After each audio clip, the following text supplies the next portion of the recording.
Bonjour à tout le monde, on était très content de vous retrouver pour cette session qui est donc la dernière session de la première séquence, de la séquence du premier semestre sur le diagnostic. Donc pour mémoire, on remet toujours le plan en début de séance. La notion de transition comporte l'idée d'un point de départ et d'un point d'arrivée. Et l'idée qu'on défend avec Georgia et Marin, c'est l'idée que le point de départ n'est pas si bien défini que ça à nos yeux et le point d'arrivée non plus. C'est pour ça qu'on consacre un semestre entier au point de départ et donc au diagnostic. Dire qu'il y a une crise climatique, ça ne suffit pas, on l'a vu amplement. Et donc, dans cette séquence diagnostique, on tourne autour du même pot sous des angles différents et avec des temporalités différentes. Vous vous rappelez qu'on avait vu à un moment, par exemple, la profondeur historique de la modernité sur 4 siècles. Après, quand on a travaillé sur la notion du développement, on était sur une séquence chronologique qui était différente. C'était plutôt depuis la fin des années 40, la reconstruction, Truman, 49. Et là, on va donc attaquer pour finir la notion de société industrielle qui reprend sous un autre angle. C'est un peu comme les 6 facettes d'un cube. Sous un cube, enfin, d'un côté, on peut le voir comme développement, de l'autre, on peut le voir comme modernité, de l'autre, on peut le voir comme société industrielle. Non pas que ces mots soient des synonymes, mais ils renvoient à la même réalité concrète selon des perspectives conceptuelles et historiques différentes. Et alors, en plongeant dans la notion de société industrielle, qui est une espèce d'oxymore, puisqu'une société, c'est pas industriel normalement, et l'industrie n'est pas un truc social, donc on voit bien que la notion elle est problématique déjà, elle fait froncer les sourcils. On va évidemment être dans une approche assez critique, descriptive et critique, et aussi on va rentrer un peu plus que les autres fois, même si on l'avait effleuré de temps en temps, dans la question des modes de vie. Qu'est-ce que c'est pour nous autres, êtres humains, de faire partie d'une société industrielle, de nourrir cette société industrielle, d'y contribuer, d'être influencé par elle. Et donc j'insiste, c'est la dernière session de cette grande séquence diagnostique, donc on récapitule un petit peu tout ce qu'on a vu depuis le début, avant de se jeter dans le deuxième semestre, la séquence 2, qui est plus complexe, celle de la destination, enfin plus complexe en tout cas, qui est à écrire, quoi. La question de la destination. Alors, ah oui, on n'a pas mis la reading list. Alors, on n'a pas mis dans les salles la reading list, mais pour mémoire, donc, pour ceux de la cohorte, les 30 de la cohorte qui suivent, j'aime bien rappeler cette reading list parce qu'on y consacre un petit peu de soin. Il y avait donc un texte de Saint-Simon de 1824, on y reviendra, qui théorise, un des grands théoriciens de la société industrielle. Ensuite, un texte de Louis Mumford des années 30, qui est un des premiers grands critiques de la société industrielle en tant que méga-machine. Ensuite, un texte de Théodore Roszak, le fondateur de la contre-culture, qui, lui, théorise la société industrielle en tant que technocratie. Un texte d'Illich, qui est issu de la convivialité, et qui est l'une des plus grandes voix critiques de la société industrielle. Et puis un texte de Vandana Shiva dans ses mémoires, qui reconceptualise la société industrielle comme monoculture. Donc là, ça donne un premier paysage intellectuel et aussi géopolitique. Alors, on ne va pas pouvoir faire l'économie d'une définition, c'est un peu indispensable. Marin me faisait remarquer à juste titre que... alors, oui, avant de parler de ça, d'abord, ouais, ce qu'il faut dire, c'est que quand on parle d'une société industrielle, ça c'est un point fondamental, on ne parle pas d'une société où il y a de l'industrie. Ce n'est pas juste une société, un pays où il y a des usines. On pourrait imaginer un pays où il y a des usines, mais qui ne soit pas une société industrielle. Une société industrielle, c'est même pas seulement une société qui s'intéresse ou qui soit orientée vers l'activité industrielle. C'est plus profond que ça. C'est une société qui est elle-même industrialisée. C'est qu'on industrialise le fait social lui-même. C'est bien ça que la notion veut dire. C'est une société dans laquelle l'organisation industrielle de la production devient le paradigme des relations au monde et des relations sociales. Donc ça, c'est quand même un point super important. Et c'est là où Marin me faisait remarquer à juste titre que quand on reprend... finalement, elle était là. Quand on reprend la définition même de l'industrie, c'est intéressant parce que la notion même d'industrie est en fait déjà elle-même riche d'implications sociales. Peut-être que tu veux la relire, Marin, ensemble. Ouais. Donc c'est une définition qui vient du dictionnaire, donc Trésor de la langue française, carrément le dictionnaire qui existe depuis plusieurs siècles. Et donc il y a cette profondeur aussi historique, et notamment par le rat de Saint-Simon après, c'est important de requalifier l'industrie depuis les définitions qui ont pu en être données depuis plusieurs siècles. Et donc, quand on en relit la définition consacrée, c'est l'ensemble des activités économiques caractérisées par la mécanisation, elle est déjà là, l'automatisation, la centralisation, concentration de la propriété des moyens de production, et dont l'objet est l'exploitation des sources d'énergie et des richesses minérales du sol, ainsi que la production de produits fabriqués. Donc là, on voit bien que déjà, dans cette définition-là que nous donne le dictionnaire, il y a un ensemble de mots sur lesquels on doit s'appuyer, qu'on doit prendre le temps de déployer, qui même, vous le voyez bien, font des tas d'échos à des choses qu'on a déjà évoquées au cours des dernières séances. En tout cas, tous les mots qui sont les mots qui nous posent problème, mécanisation, automatisation, centralisation, exploitation, ils sont déjà là.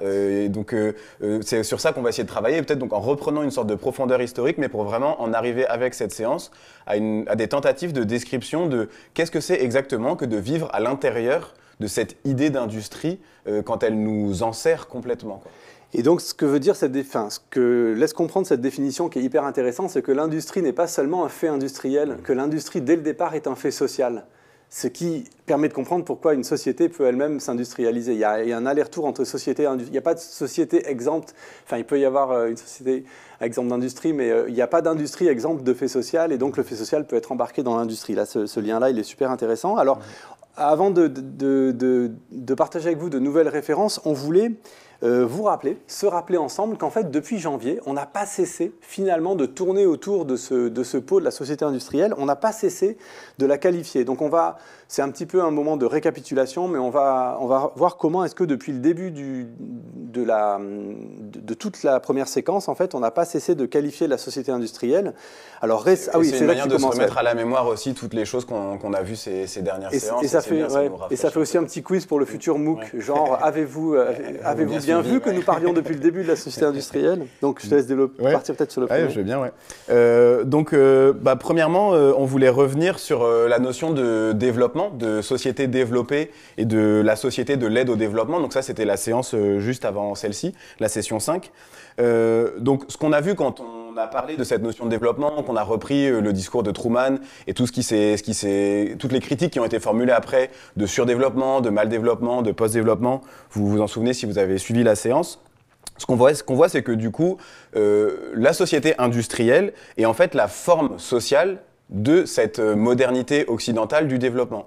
Le développement, il emmène avec lui cette idée de société industrielle et il essaye de faire en sorte qu'elle devienne un fait mondial, un fait presque total. Et donc, de ce fait, cette notion de société industrielle, depuis la fin de la Seconde Guerre mondiale, on peut estimer qu'elle s'exporte en dehors de l'Occident, qu'elle est une forme de prolifération d'une idée qui est en train de se développer, justement, comme on l'évoquait, largement au-delà de l'Occident seul, à travers cette idée de développement. Et donc, par contraste, les nations sous-développées, qu'on a qualifiées de sous-développées, en fait, c'est celles qui ont encore des tas de formes d'autonomie, de subsistance, de techniques et de technologies plutôt vernaculaires, qui du coup sont maîtrisées directement par les habitantes et habitants, et où l'idée de consommateur et de consommatrice, par exemple, est moins présente dans la vie quotidienne. Et donc, quand on la regarde en creux, finalement, ce que les sociétés dites sous-développées, elles nous montrent, c'est que nous, du coup, on vit aujourd'hui dans des sociétés dans lesquelles la possibilité d'être autonome au quotidien sur nos moyens de subsistance est beaucoup plus limitée qu'elle n'a pu l'être à d'autres époques, et qu'on est dans la production de masse, d'objets excédentaires avec des technologies qui sont toujours en train d'être développées, d'avancer. Et donc là, la notion de développement à l'aune de cette notion de société industrielle, elle nous fait repenser au fait que c'est bien un certain type de développement, comme on l'a vu à la session d'avant, c'est bien un certain type de développement qui est mis en avant. Donc la société industrielle, c'est une société développée. La société industrielle, on l'a vu, c'est aussi une société dans laquelle la nature est morte. On peut appeler une société de la nature morte. C'est une condition absolue pour avoir une société industrielle. Il faut qu'on soit dans l'idée d'une nature morte. Et donc, la société industrielle, on peut la définir grâce à cette session 4, là, par contraste avec la société organique de Caroline Merchant. Ce n'est pas une société de la paysannerie et de la ruralité. Ce n'est pas une société organisée autour de la terre-mère. Ce n'est pas une société tournée vers la subsistance. Ce n'est pas une société des communs. Ce n'est pas une société organisée localement. Donc, c'est une société plutôt centralisée, plutôt de la propriété privée, plutôt de la consommation de biens et de services que de la excédentaire, et plutôt une société urbanisée. Là, pour l'instant, on reprend juste ce qu'on a vu avant. Alors, de la même façon, dans la session 3, on avait parlé de l'extinction. La société industrielle, c'est aussi une société de l'extinction. L'extinction de la vie sur Terre, des humains et des non-humains. Et donc, par contraste avec une société qui favorise la vie là où elle se trouve, la société industrielle est une société qui favorise la mort. Alors, ce n'est pas un jugement de valeur, hein, c'est descriptif, on peut être pour, mais en tout cas, ce n'est pas une société qui va faire fleurir la vie sur Terre. Une société industrielle, elle détruit. énormément au profit uniquement d'une partie des bénéficiaires, enfin des membres de cette société. Et même si on reprend, c'est la définition qu'on vous donnait il y a 5 minutes, on voit que là, en reprenant les sessions d'avant, on revient sur chacun des points de cette définition. Et donc, notamment, c'est vraiment au profit de cette production d'objets qu'on prend des richesses, c'est ça dans la définition, hein, des richesses minérales pour des produits fabriqués. Et donc voilà, il y a déjà quelque chose d'utilitariste quand même dans cette manière de penser et d'envisager. Et là, ça nous ramène jusqu'à la session 1, la toute première session, et même la partie introductive, qui est du coup, la société industrielle, c'est aussi une société de la profusion énergétique sans cesse croissante et sans limite. C'est l'idée de la corne d'abondance, ça a été qualifié, donc il y a l'auteur indien Amitav Ghosh, dont on a déjà évoqué le nom, et qui est présent dans le livre Plurivers aussi, et il explique, Amitav Ghosh, que cette notion de corne d'abondance, on peut lui donner un mot compliqué, mais qui est quand même un mot un peu rigolo, c'est le cornucopianisme, ça existe, hein, et donc c'est cette idée, on pense qu'en fait, les ressources sont sans fin. On a grandi dans un monde dans lequel on ne pense que jamais ça va s'arrêter et que donc de l'énergie on en aura toujours, des ressources on en aura toujours, la croissance elle continuera quoi qu'il arrive et ça en fait c'est une forme d'illusion. Si on reprend les modes de vie non industriels, on voit bien qu'en fait il y a des tas de formes d'auto-limitation qui sont toujours là parce qu'on sait qu'on peut manquer. Et dans la société industrielle, cette idée du manque, en fait elle disparaît parce que le confort matériel nous donne l'illusion que jamais on ne manquera de rien. Alors, notre deuxième point, donc là, on a essayé de reprendre un peu le patrimoine définitionnel qu'on avait commencé à poser depuis le début de l'année pour se dire qu'on avait quand même 2-3 éléments pour qualifier, penser la société industrielle. Mais c'est un peu comme on l'avait dit pour le développement lors de la dernière session, c'est pas si simple de regarder la société industrielle comme un objet qui serait à l'extérieur de nous et qu'on pourrait facilement analyser. C'est un petit peu compliqué, c'est assez vite un peu abstrait. Parce qu'en réalité, on est vraiment pris dedans. Depuis notre naissance, on le verra un peu plus tard, à notre mort, de plus en plus, elle aussi, institutionnalisée, technicisée et tout, nos vies sont organisées à l'intérieur de ça. Et donc on voit le monde à travers elle. Donc là, ça demande un petit peu un effort surhumain de la mettre à distance pour la voir vraiment, parce qu'il faudrait se mettre sur un autre sol, il faudrait se mettre sur le sol, en tout cas pour nous occidentaux, qui ne sommes plus dans un monde de subsistance, pas en tout cas de moins en moins. Ça demande un petit peu un effort. Et alors, on se rend même plus compte qu'on est pris dedans. Par exemple, nous, tout écologistes que nous soyons, on passe absolument nos vies et nos journées, surtout moi, devant des iBooks, des iMac, du matin au soir. Cette session elle-même, elle est amplement technologisée. Avec des caméras, des projecteurs, des projecteurs, de la troisième révolution industrielle. Et donc, je ne sais pas ce qu'on fait avec ça, mais en tout cas, c'est là, c'est partout. Et de façon encore plus emblématique, on l'avait dit lors de la session 1, mais je voulais le redire à cette occasion-là, pour emblème qu'on est dans la société industrielle, c'est que le bâtiment même dans lequel on se trouve, on en avait déjà parlé, donc est composé de briques, de métal et de pierre, et donc un bâtiment emblématique de la première révolution industrielle. On est à l'intérieur de ce bâtiment-là, et ce bâtiment, c'est pas seulement un patrimoine qui nous est hérité, c'est pas seulement un joyau du saint-simonisme sur lequel on va revenir, c'est un bâtiment qui est pris dans un nouveau projet de modernisation qui s'appelle Euromed, qui a été requalifié tout récemment dans les années 90 avec énormément de financement public pour favoriser le commerce autour de la Méditerranée dans un projet de ville qui voulait attirer des grands sièges sociaux ici, etc. Et donc des docks portuaires de la première révolution industrielle se transforment et suivent aussi les différentes révolutions industrielles. C'est intéressant. Ouais, dans ce même lieu de la première révolution industrielle, on est pris dans la deuxième puis la troisième, à côté de CMA-CGM, la révolution du conteneur. Donc on est dans un lieu intensément industriel ici. Et donc on voulait juste prendre conscience que voilà, on est dans un héritage vivant. La société industrielle, c'est vraiment quelque chose dans lequel, même si ça n'a pas que des effets positifs sur la vie, c'est quelque chose qui est vivant, on est dedans, en plein dedans. Et en fait, quand on creuse sur le plan un petit peu historique, c'est intéressant de revenir à l'origine des projets. On l'avait fait avec Georgia quand on parlait de Bacon, qui avait imaginé un monde moderne 4 siècles avant qu'il advienne. La société industrielle, un de ces grands prophètes de la société industrielle, c'est donc Saint-Simon. C'est un grand projet de civilisation, la société industrielle. On vit dedans, ça a été conceptualisé par Saint-Simon. C'est un mélange une articulation systématique entre science, technique, finance, qui a pour objet de pacifier l'humanité mondiale au profit de la classe industrielle de l'Europe, de l'Empire, de l'Europe en tant qu'empire à l'époque, c'est début 19e. Alors, Donc la société industrielle, c'est pas seulement un dispositif technique, c'est aussi un dispositif symbolique et culturel. C'est le mythe dans lequel on vit encore. Cette idée que, avec de la science, de la technique, de la finance, on crée une espèce de bonheur universel. C'était le discours de Truman de 49. On va ensemble vers le bonheur universel. Bon, il y a des dommages collatéraux. Oh, il y a le tiers-monde, mais ça va passer. On avance. Ce mythe tient encore. Bizarrement, il tient encore. Et donc, allons voir qui a fondé ce mythe. Alors, c'est un garçon, je ne connaissais pas son prénom et tous ses noms. Claude-Henri de Rouvroy de Saint-Simon, donc 1760. T'avais une slide avec sa tête, non? 1825, oui, c'est vrai, ouais. Voilà. Ouais, on y vient, ouais. Mais oui, on peut montrer sa figure ici. C'est un garçon intéressant, c'est un philosophe, c'est un économiste, c'est un militaire. À 17 ans, il est engagé dans l'armée de libération des États-Unis aux côtés de Lafayette. Donc on a affaire à des gens qui sont... Alors un peu comme Tocqueville, il fait partie de ces grands aristocrates qui ont embrassé les idéaux révolutionnaires. Donc il est entre les mondes. C'est quelqu'un de l'Ancien Régime, qui est un héritier de l'Ancien Régime, qui tout d'un coup rêve d'un monde nouveau. Et donc, alors il a fait fortune, c'est toute une histoire assez marrante, je vous conseille d'aller vous renseigner sur Saint-Simon, c'est intéressant. Puis il a tout perdu, il a voulu se suicider. Et en tout cas, ce qu'il faut retenir, c'est vraiment cette idée d'aristocrate révolutionnaire, parce que d'un certain côté, il trahit l'Ancien Régime et le monde de l'Ancien Régime, puisqu'il va théoriser un nouveau monde, mais d'un autre côté, c'est un continuateur de l'Ancien Régime, puisqu'il aspire à une sorte de remplacement de la noblesse, de l'aristocratie, par la classe industrielle, selon lui. Et peut-être juste 2 secondes, parce que du coup, sur la slide sur laquelle on était, parce que tu vas passer à l'autre, ce que vous pouvez voir dans les définitions, si vous les regardez, c'est qu'il y a quelque chose, on l'a déjà évoqué la dernière fois avec l'idée de développement, il y a une forme de naturalisation de cette idée. Il dit « l'espèce humaine a toujours tendu vers le but de l'établissement politique du système industriel ». Comme si c'était... en fait, c'est quelque chose qui déjà mérite d'être remis en question. En tout cas, cette idée que ce soit le sens naturel de l'histoire, entre guillemets, qui est au cœur de son propos, quoi, de son idée. Alors, avant de plonger dans ce tout petit bout de texte, je reviens à la slide d'avant, pardon, c'est un petit peu on navigue. En fait, le saint-simonisme, il comporte quelques dogmes. Le mot n'est pas excessif parce qu'il les a exprimés dans un livre qui s'appelle le Catéchisme pour les industriels, 1824. Catéchisme pour les industriels. Donc, il y a un remplacement de la religion par la science.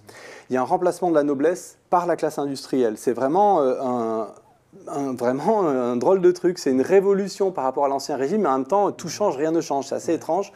Donc les éléments clés du saint-simonisme, et vous verrez comment ils résonnent profondément avec ce qui anime aujourd'hui les tenants de la modernité occidentale, ceux qui la défendent, je sais pas, les Bill Gates, les grands prophètes contemporains de la modernité. Donc la science est perçue vraiment comme définie comme une religion, comme la nouvelle religion, mais pas de façon métaphorique, c'est littéral. Ensuite, l'humanité progresse par les sciences, c'est aussi absolument majeur chez Saint-Simon. Vous allez me dire, bah oui, évidemment, bah oui, parce qu'on vit dans ce mythe-là, dans ce monde-là. Il y a une vraie vision historique chez Saint-Simon, c'est aussi un historien. Il y a l'idée d'un passage de l'âge théologique et féodal à l'âge positif et industriel. Il faut se rappeler que le secrétaire de Saint-Simon était Auguste Comte, le fondateur du positivisme, avec qui ensuite il y a eu une dispute, mais c'est vraiment les 2 éminences grises de ce nouvel âge.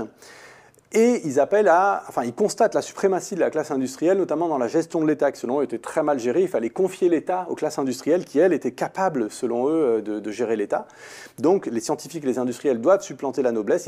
Ils constituent la nouvelle noblesse, en réalité. Et on est évidemment dans un cadre et un contexte impérial. Il ne faut pas l'oublier, 1830, c'est la conquête de l'Algérie. Tocqueville, encore un aristocrate révolutionnaire, prône énormément en tant que député la conquête de l'Algérie, donc tout ça se mélange, c'est ce moment-là. Et donc on est dans un contexte où le circuit de production est déjà internationalisé. Et les docks en sont l'emblème, parce que c'est le point d'arrivée des marchandises de tout l'empire colonial, là où on se situe présentement. Et donc je vous conseille d'aller voir, ça se trouve sur Gallica, on le trouve en ligne, je vous conseille d'aller voir ce catéchisme de 1824 de Saint-Simon. Sur la petite image qui est là, vous voyez, il y a son visage, et il y a marqué Saint-Simon, fondateur de la religion nouvelle, avec un grand R et un grand N. Tout ça est très sérieux, hein, c'est pas pour rigoler. Et là-dedans, il y a des affirmations étonnantes. Marin a lu la première tout à l'heure, l'espèce humaine a toujours tendu vers le but de l'établissement politique du système industriel. Alors oui, c'est pas société industrielle, c'est système industriel. Vous allez voir, les mots sont pas loin, mais... Deuxièmement, chaque peuple a suivi une route différente et a adopté une allure particulière pour se rendre à ce but. Alors là, ça veut dire on est déjà dans du Truman. Ça veut dire que tout le monde doit aller vers le monde industriel. Il y en a qui sont en retard, il y en a qui sont en avance. Bon ben voilà, l'Angleterre et la France sont en avance, c'est comme ça. Et d'ailleurs, il insiste beaucoup sur le fait que l'Angleterre est très en avance, que la France doit rattraper et qu'elle ait les moyens de le faire. Troisièmement, les nations françaises et anglaises sont celles qui se trouvent le plus rapprochées du but. la nation anglaise en paraît beaucoup plus près que la nation française, mais c'est une illusion. La nation française est réellement beaucoup moins éloignée, c'est drôle. Donc voilà, en tout cas, je crois que si on veut commencer à apercevoir le mythe qui nous agit, il faut le rehistoriciser. Et donc, en allant voir Saint-Simon, c'est très étonnant parce que là, on voit le fondateur du mythe qui est encore le nôtre aujourd'hui. C'est assez fort. Et donc, quand on regarde Saint-Simon, donc bien sûr, ça a vieilli, quoi. Ça a déjà quelques siècles, mais c'est vraiment l'origine. Donc, c'est comme un mythe. Hein. Enfin, non, mais vraiment, il y a ce truc-là, c'est que quand on écoute un mythe, on se dit, ah bah oui, c'est une vieille histoire, etc. Mais dans les mythes, il y a toujours une morale. Et donc là, la morale de ce mythe, c'est que on l'a suivi, ce mythe. On y est, on est en train de le faire.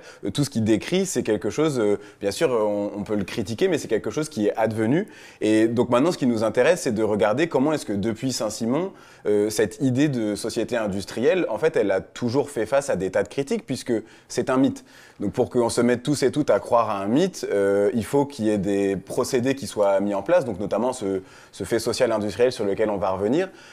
Mais bien entendu, il y a des tas de gens partout sur la planète qui voient ce mythe arriver, qui sont contre. Donc principalement toutes les personnes dans les pays des Sud, celles et ceux à qui on dit qu'ils sont en retard et qu'il va falloir qu'ils rattrapent le retard, parce que c'est le but unique de tout le monde. C'est comme ce qu'on disait sur le développement à la session dernière. Mais même à l'intérieur de l'Occident, il y a des tas de forces contraires. Et on voulait prendre juste un exemple en passant. C'est celui des Ludites, par exemple. La tradition ludite au XIXe siècle, et les Ludites, c'était les briseurs et les briseuses de machines. Notamment, on parle de sabotage. Si on parle de sabotage, c'est parce qu'en fait, il y avait des ouvriers et des ouvrières qui mettaient leurs sabots, littéralement leurs chaussures, leurs sabots, dans la machine, pour arrêter la machine. Parce que les usines étaient en train de devenir de plus en plus mécanisées, et les ouvriers et ouvrières avaient l'impression qu'on les dépossédait, en fait, qu'ils se mettaient au service des outils. Et donc là, déjà, dans l'avènement de cette société industrielle, si on prend l'exemple du ludisme, par exemple... Ce qui est intéressant, c'est que c'est même 10 ans avant Saint-Simon. Avant Saint-Simon, oui, bien sûr. Vas-y, je te laisse continuer. Ouais. Et voilà, et donc c'était aussi juste pour bien redire que, en tout cas, à la même époque que Saint-Simon, il y a Saint-Simon qui prône, donc avec toute une nouvelle aristocratie scientifique et industrielle, le fait que c'est ça le chemin qu'il faut suivre. Mais n'oublions pas que les critiques sont déjà là, elles aussi, dès le début. Et donc, bien sûr, dans les pays des Sud, qui eux se font coloniser et exploiter sous couvert d'industrialisation et ensuite de développement. Mais de la même manière, le monde ouvrier à l'intérieur de l'Occident, lui aussi, du coup, continuer dans ça, mais lui aussi est déjà très critique, quoi. Alors, pour compléter le point de Marin, dans l'écologie politique, on parle souvent du ludisme, ça s'écrit L-U-D-I-S-M-E, ou les ludites. Et sans savoir exactement ce que c'était. En fait, ça a été un vrai gros conflit social en 1811-1812 en Angleterre. Et ça viendrait du nom d'un des ouvriers mythiques qui, quelques décennies auparavant, aurait été un des premiers briseurs de machines, qui s'appelait Ned Ludd, L-U-D-D. Mais en tout cas, on est là dans quelque chose qui, on peut dire, c'est pas juste un exemple parmi d'autres, c'est un peu le berceau de la technocritique, ou en tout cas pour dire que aussi ancienne que la société industrielle, que l'apologie des techniques, il y a eu quand même des briseurs de machines qui étaient là depuis le début. Et donc cette tradition anti-mécanique, qui peut être plus ou moins fine, plus ou moins sophistiquée, plus ou moins brutale, mais elle n'a cessé de s'affiner au fur et à mesure que la société industrielle se développait. Alors oui, un détail, Saint-Simon, à ma connaissance, ne parle pas de société industrielle parce que l'expression, on voit bien, elle est déjà critique en réalité. Il parle de régime industriel, comme on parle de régime politique en fait. Et pour lui, l'industrie est un régime politique, vraiment, il faut rentrer dans ce régime-là. Donc c'est très fort, c'est très envahissant, mais ça n'est pas la société. Parce qu'on voit bien... Ouais. Il parle aussi d'industrialisme, comme si c'était... Enfin justement, c'est du même ordre, mais comme si c'était quelque chose comme qu'il le fallait... marxisme, c'est un courant politique qu'il fallait mettre en œuvre, quoi. Dans l'esprit de Saint-Simon, c'est un niveau de civilisation en fait. Mais la société industrielle, d'après ce qu'on a pu farfouiller jusqu'à ce stade, est plutôt utilisée contre. Et c'est logique puisque ça paraît un peu un oxymore.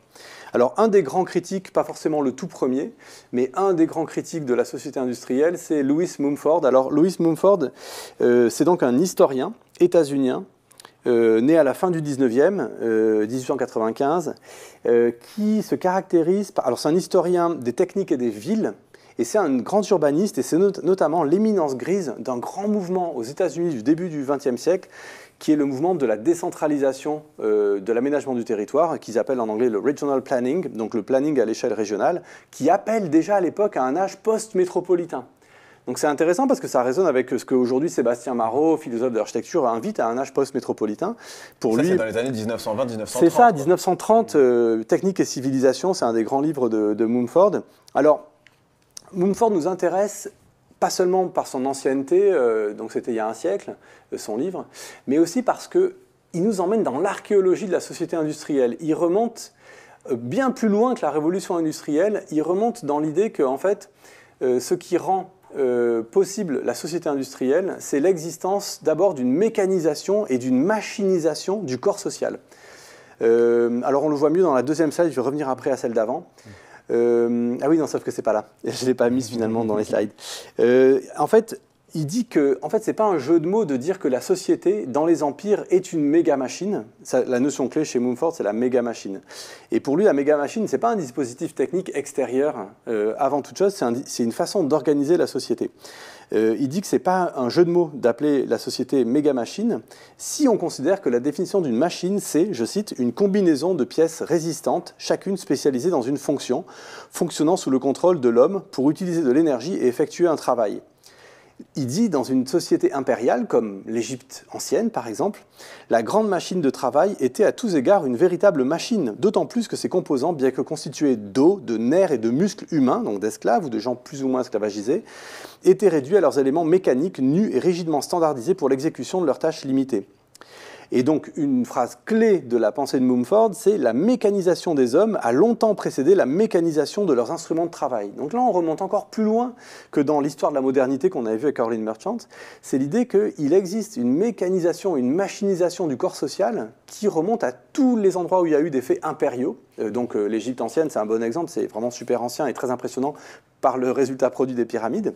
Et pour le dire de façon plus triviale, c'est sans énergie fossile, parce qu'il n'y en avait pas à l'époque. Voilà, oui. On ne construit pas une pyramide sans avoir d'autres outils sous la main, en l'occurrence des esclaves. Et en fait, c'est des milliers et des milliers de personnes. C'est pareil si on veut construire des cathédrales ou des temples mayas. Enfin, voilà, en fait, cette démesure-là, elle est déjà sans énergie fossile. En fait, elle demande des esclaves qui sont l'équivalent de nos esclaves énergétiques, comme Jean-Baptiste Rassos peut le dire. Mais il y a déjà, voilà, le verre est dans la pomme. C'est ça qui nous montre Mumford, en fait. Ou pour dire ce que tu viens de dire dans l'autre sens, l'arrivée des énergies fossiles, donc des quantités d'énergie inédites, permet à ces empires-là d'acquérir des puissances et des dimensions absolument inédites auparavant, où il fallait se limiter à la main-d'œuvre des animaux et des animaux humains qui étaient les gens esclavagisés.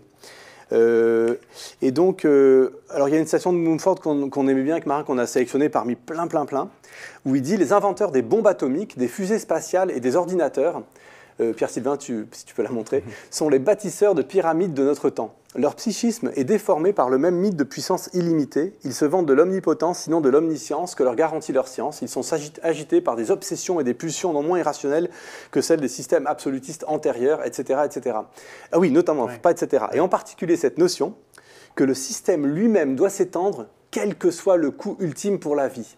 Et alors là, c'est un point assez intéressant parce que derrière le projet de la société industrielle et derrière l'exaltation que peuvent avoir tout un tas de gens qui participent à cette société industrielle, même sans en avoir beaucoup de fruits, il y a un fruit quand même, c'est le sentiment de puissance. C'est pas rien. Le sentiment de, non pas d'être l'habitant d'un petit village qui vit dans la subsistance, dans ses agricultures vivrières qui ne bougent pas, mais le sentiment du frisson de l'aventure et de la puissance de contribuer à quelque chose qu'on en connaît tous, des ingénieurs qui ont des petits salaires, mais qui ont le sentiment de contribuer à une aventure d'une puissance immense et ça pourrait expliquer, on part dans une partie un peu éco-psychologique, mais ça pourrait expliquer aussi une partie de l'irrationalité de l'extinction qu'on n'arrive pas à arrêter, pourrait s'expliquer dans le fait que, ok, on détruit la vie sur Terre, mais ce qu'on est en train de faire a encore plus de valeur que la vie sur Terre. En fait, c'est tellement grand, c'est tellement inédit, c'est tellement grandiose que le reste est un dommage collatéral. Ça, c'est 1934, Technique et civilisation chez Mumford. Et donc, on voulait aussi partager avec vous cette définition, parce qu'on retient peu de choses d'une session d'1 heure, mais celle-là, peut-être qu'on peut la noter. La définition chez Mumford de la méga-machine, c'est une notion qui ensuite va être reprise par tous les critiques de la société industrielle, donc elle est un peu fondatrice, cette notion. Et là, on a une définition où il dit qu'en gros, la méga-machine est une combinaison de structures technologiques, sociales et politiques qui fonctionnent de manière coordonnée au détriment de la liberté individuelle et de l'environnement. Donc c'est ça les deux choses lésées dans le renforcement de la méga-machine. Ouais. Et donc ce qui est intéressant là avec Mumford, comme vous le voyez, c'est qu'il en revient à la dimension mythique du saint-simonisme. Il dit bien qu'on est toujours pris dans un mythe. Et donc, cette idée de l'industrie comme but ultime de la société, qui est propre à l'Occident moderne, justement, colonial et impérialiste, lui dit, mais en fait, ça vient pas de nulle part, c'est déjà là depuis longtemps. Et on l'a évoqué à la dernière séance, donc on voulait aussi reprendre le temps de le citer un petit peu. Donc, quand on parlait de développement, on a parlé de Karl Polanyi. On va en reparler un petit peu là dans le cadre de cette séance sur la société industrielle. Donc, Karl Polanyi, c'est un économiste austro-hongrois, donc lui aussi, qui est né à la fin du 19e siècle et qui est décédé en 1964. Et donc lui, peu de temps après Mumford, donc on vous a dit Lewis Mumford, c'est les années 1930, et Karl Polanyi, dans les années 1940, lui, il théorise l'idée du désencastrement. Alors lui, il est marxiste. Et il est marxiste, ouais. Il théorise l'idée du désencastrement. Et donc, ce qu'il dit, c'est par rapport à des sociétés qui vivaient en autonomie, avec des autonomies de subsistance, ce qui a été le cas partout sur la planète, ce qui est en train d'être créé par l'Occident moderne, ce que lui, il appelle aussi la civilisation industrielle, c'est l'idée qu'il y ait un marché et un homo economicus, un agent rationnel qui suive ce but-là, le but du marché, le but de la croissance, le but de l'exploitation, et que ça c'est naturalisé, qu'on en devient presque comme si c'était normal, que tous et toutes on fasse partie de ce grand projet. Et lui, il dit que ça c'est un désencastrement, dans le sens où ça nous sort de nos autonomies de subsistance et ça nous rend dépendants d'une grande machine industrielle. Et cette grande transformation dont il parle, c'est celle-ci. Et donc il dit, par exemple, c'est la citation qu'on vous a mise dans le diaporama, « On peut décrire ainsi notre condition. Il est certes possible que la civilisation industrielle détruise l'homme, donc les êtres humains. On voit se profiler une civilisation industrielle caractérisée par une division du travail paralysante, la standardisation des modes de vie, la suprématie du mécanisme sur l'organisme et de l'organisation sur la spontanéité. » Donc là, c'est les années 1940, vous voyez bien que c'est au moment de la Seconde Guerre mondiale.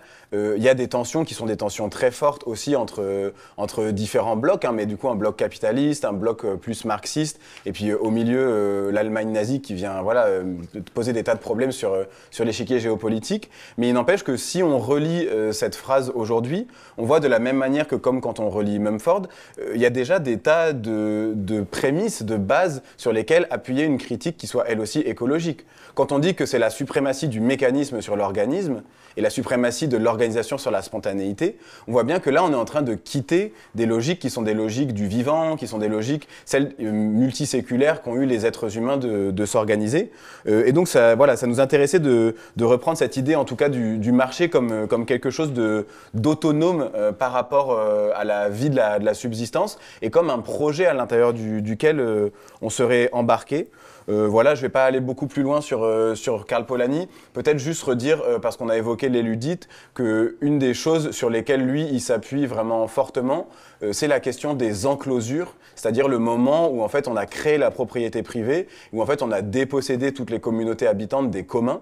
Un exemple très simple, mais en fait, il n'y avait pas de barrière, il n'y avait pas de fil barbelé entre les champs. C'était des champs qu'on avait en commun, qu'on partageait avec des systèmes rotatifs. Tout n'était pas idéal, bien sûr, les gens se disputaient aussi, mais on avait une gestion en commun, ensemble, de terre, où on savait mettre en place des rotations, etc.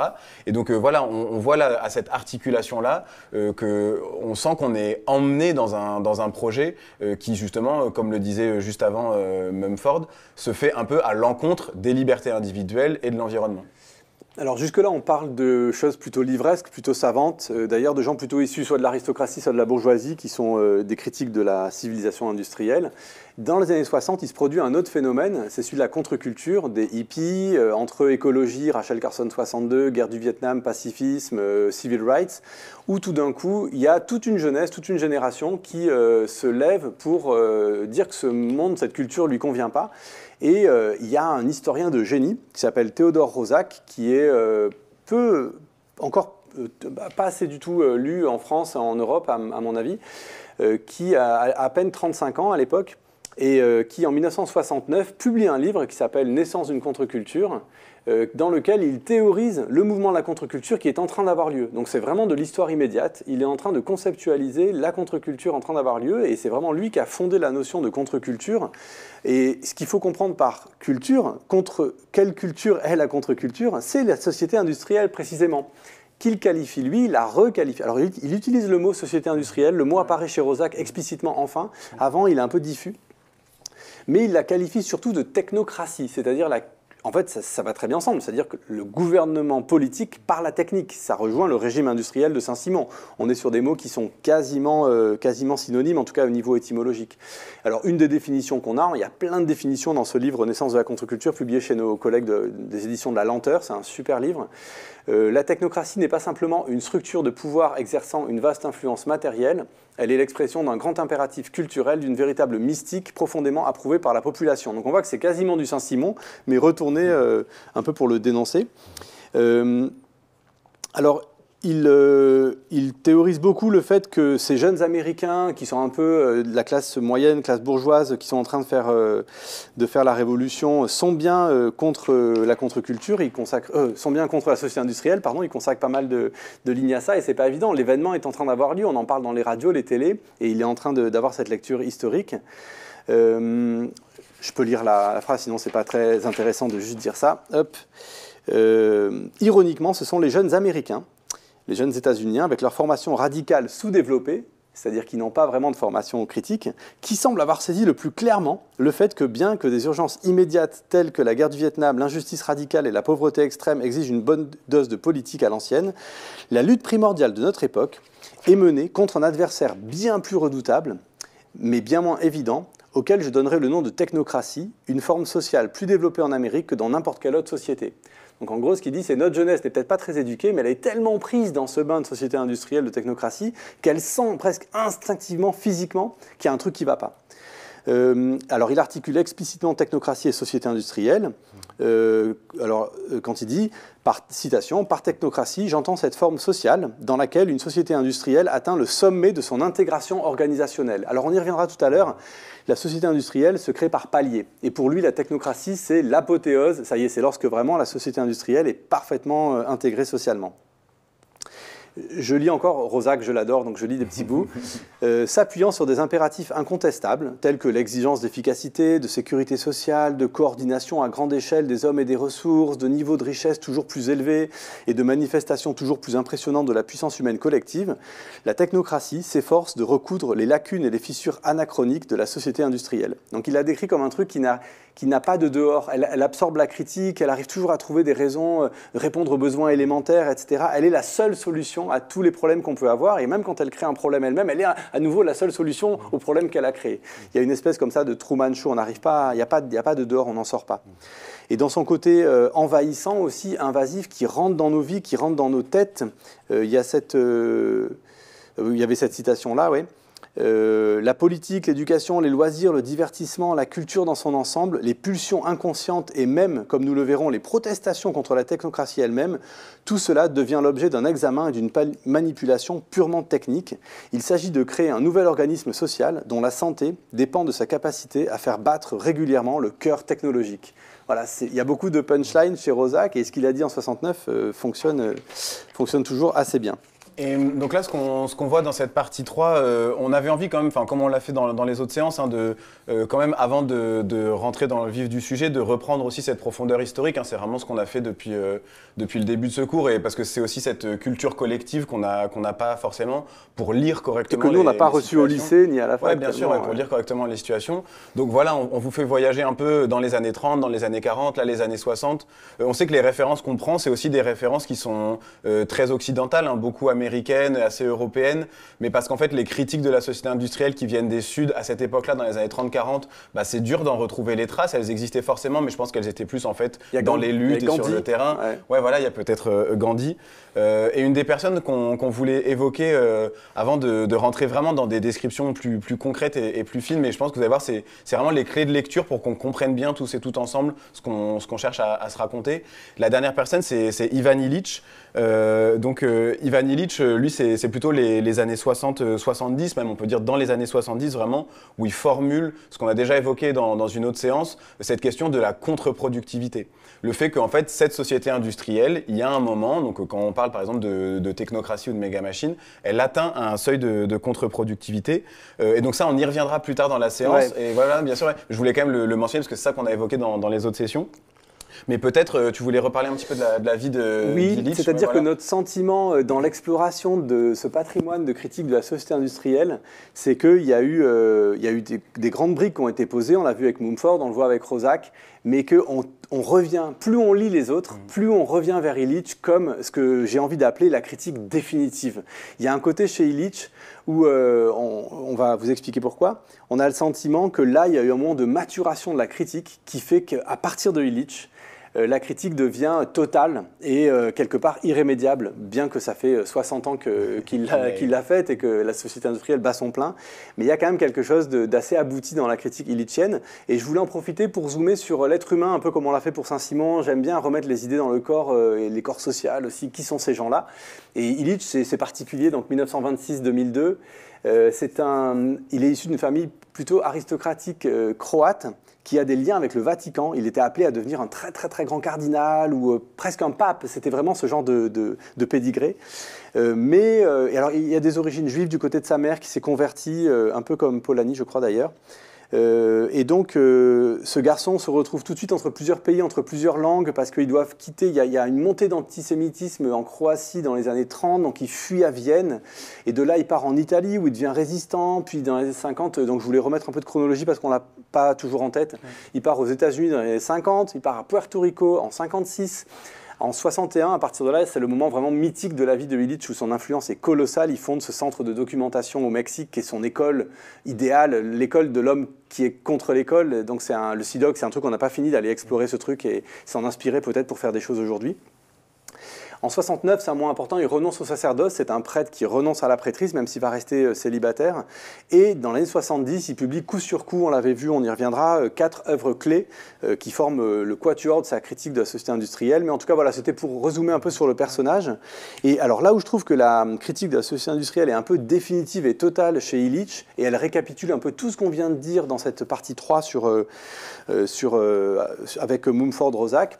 En fait, pour résumer, finalement, sa critique de la société industrielle repose dans le fait que, c'est un changement anthropologique majeur. Alors en quoi? C'est-à-dire que partout avant, dans la civilisation, dans l'histoire des humains, les outils étaient au service de l'homme. Et à partir du moment où on est dans la société industrielle, les hommes sont au service de l'outil. Donc ce renversement entre humain et outil, il est majeur chez Illich, ça revient tout le temps.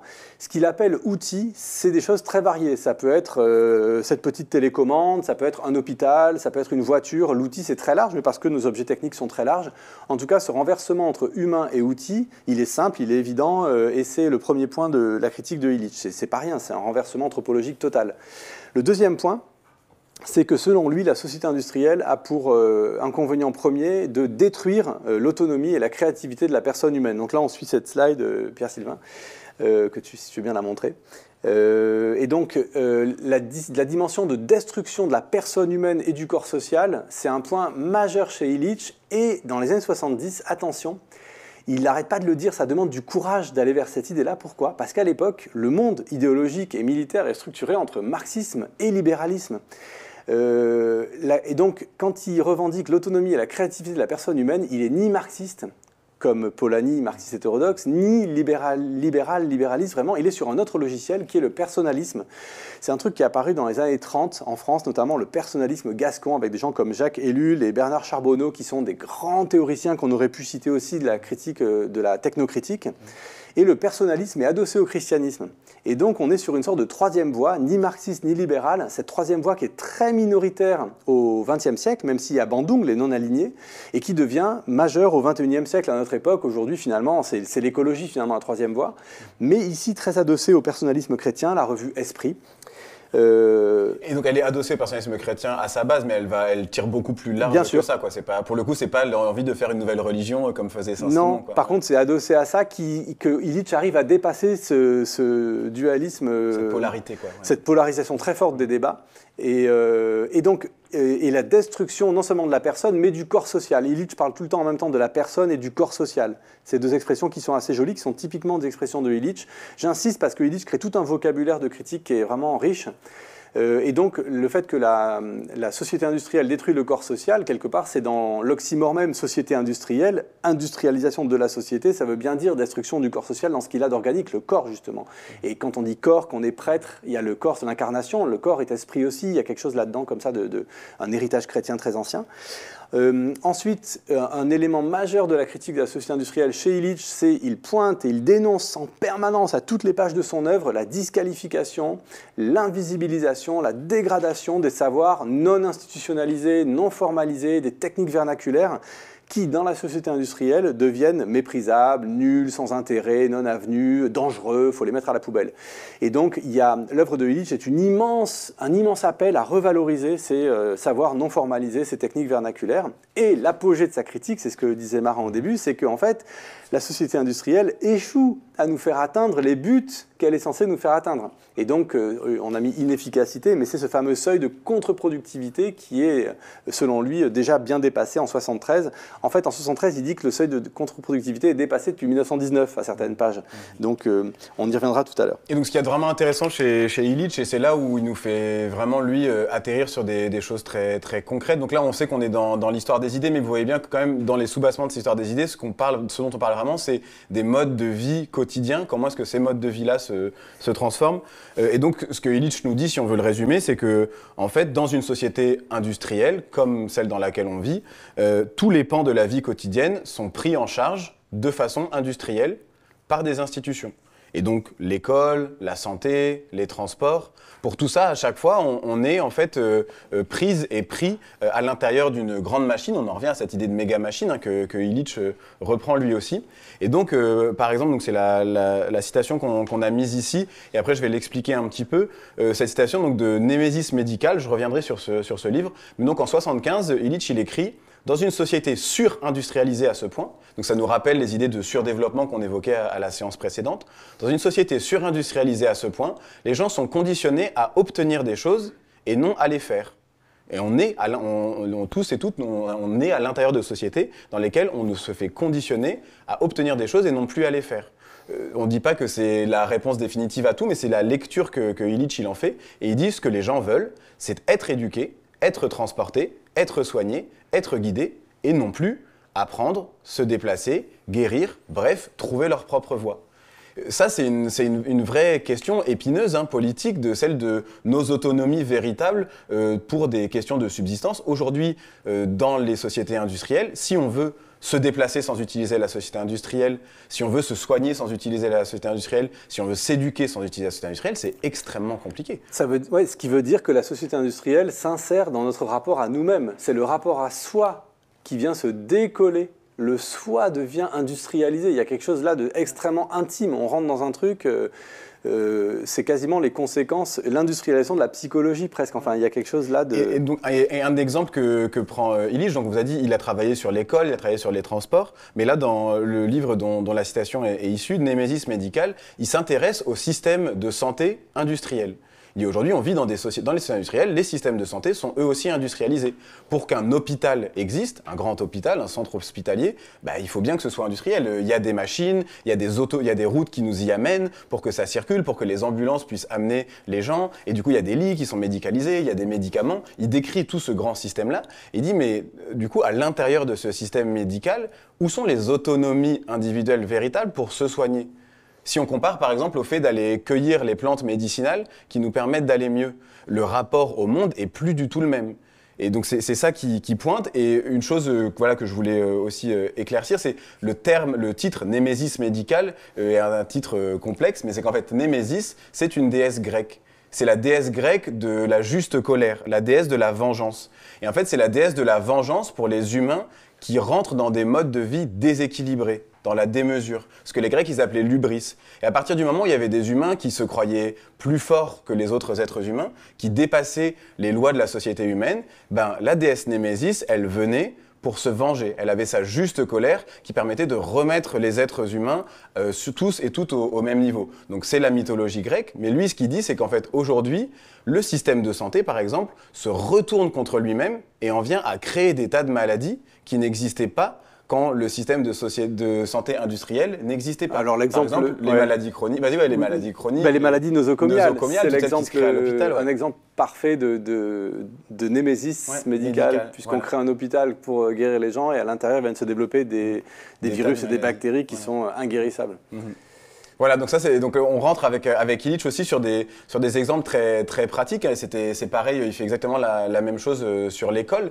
Et il dit voilà, par exemple à l'école, on nous met donc par classe d'âge tous et toutes les mêmes, enfermés entre quatre murs qui sont coupés de la société pendant des heures et des heures par jour pour apprendre à devenir des citoyens. Il dit mais même ça comme manière de créer des relations sociales, certes ça fonctionne, hein, ça permet d'être alphabétisé, d'apprendre à lire et à compter, etc. Mais ça pose des tas de questions ensuite en termes d'organisation collective du fait social. On est pris et pris à l'intérieur, on est soigné, on est éduqué et ça permet plein de choses, hein, ça a des tas de bénéfices, mais il n'empêche, lui c'est ce qu'il dit, c'est ça atteint toujours un moment de contre-productivité, donc il faudrait peut-être qu'on se méfie de l'outil lui-même. Oui, avec l'école, il est même encore plus sévère parce qu'il dit que l'école finalement est un lieu pour nous apprendre à être industrialisés et à être compatibles et rendus à devenir des bons rouages de la méga machine. Donc pour lui, l'école, c'est vraiment l'ennemi absolu. Ça mériterait une session en soi. Alors, ensuite, on essaie de prendre la société industrielle par plein d'aspects. Vous avez vu, historique, critique. Là, on voulait être un petit peu plus descriptif, essayer de dire que la société industrielle n'est pas un seul bloc. C'est pas pareil si on parle de la France de 1820 de Saint-Simon ou la France d'aujourd'hui. C'est pas pareil si on parle du Gabon ou de l'Argentine ou de la Chine. Ouais, voilà, bien sûr. Et donc on voulait, alors on va pas aller hyper loin, mais on voulait partager avec vous quelques grossiers schémas pour avoir des lunettes un peu de lecture et pouvoir distinguer, comme une boussole peut-être, quoi. Ouais, pour se repérer dans l'analyse et la description des différents types de sociétés industrielles. Alors on a un premier schéma dans le Nord-Monde, c'est moi qui le présente, et puis toi dans les Suds. Dans le Nord-Monde, de façon hyper caricaturale, hein, tout ça n'est pas d'une immense précision, mais on voulait articuler des éléments historiques avec des éléments plus qualitatifs. Donc on distingue en général 3 révolutions industrielles. La première, qui est donc celle plutôt, on va dire, de Dickens, c'est-à-dire textile, charbon, train à vapeur. À cette époque-là, la révolution industrielle, on va dire qu'elle impacte certes toute la société parce qu'elle commence à faire un peu d'exode rural, elle peut avoir des modifications juridiques, mais quand même, globalement, elle va être localisable. C'est-à-dire qu'en fait, il y a des zones qui sont industrialisées dans la société, dans le territoire. Toute la campagne n'est pas industrialisée dans cette période de Dickens. Donc c'est un grand événement, c'est important, ça modifie les villes, il y a du monde qui arrive en ville, ça change les faubourgs, ok, mais elle est encore, la part de l'industrie reste encore localisable, ou on va dire un peu, peut-être pas extérieure au corps social, c'est beaucoup dire, mais disons qu'il y a des usines dans la société, pour être un petit peu, encore un peu caricatural. Dans la deuxième révolution industrielle, qui est plutôt celle de l'aluminium, de la voiture, de l'électricité, là, ça devient plus envahissant. On est dedans, c'est-à-dire, là, typiquement, voilà, on est dans la voiture sur l'autoroute. Donc là, c'est plus tout à fait le même niveau. Et les campagnes commencent à rentrer aussi à l'intérieur de...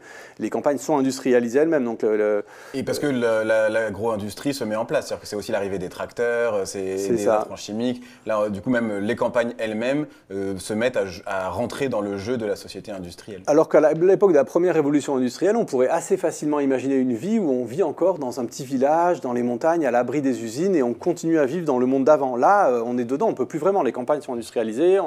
Sans voiture, on ne peut plus vraiment se déplacer. On est vraiment dans la société industrielle, un peu tous et toutes. Et la nourriture aussi, du coup, parce que comme l'agriculture s'industrialise, la nourriture, même nos aliments au quotidien, sont partie prenante de cette société industrielle. C'est l'invention des supermarchés après la Seconde Guerre mondiale, quoi. Et ça nous amène, c'est pour ça que je n'avais pas parlé de la nourriture, parce que non, mais c'est bien, mais tu as raison, c'est entre les deux, c'est que la nourriture, elle commence à rentrer en nous. Et donc là, on arrive à la troisième révolution industrielle, plutôt celle des techs, où on est dans des vies aujourd'hui, où on est quand même très nombreux à avoir un smartphone. Et où typiquement, je sais pas, je prends un exemple hyper trivial, mais on vit des histoires d'amour sur notre téléphone. Et on est complètement, nos relations sociales sont prises dans ces réseaux sociaux-là.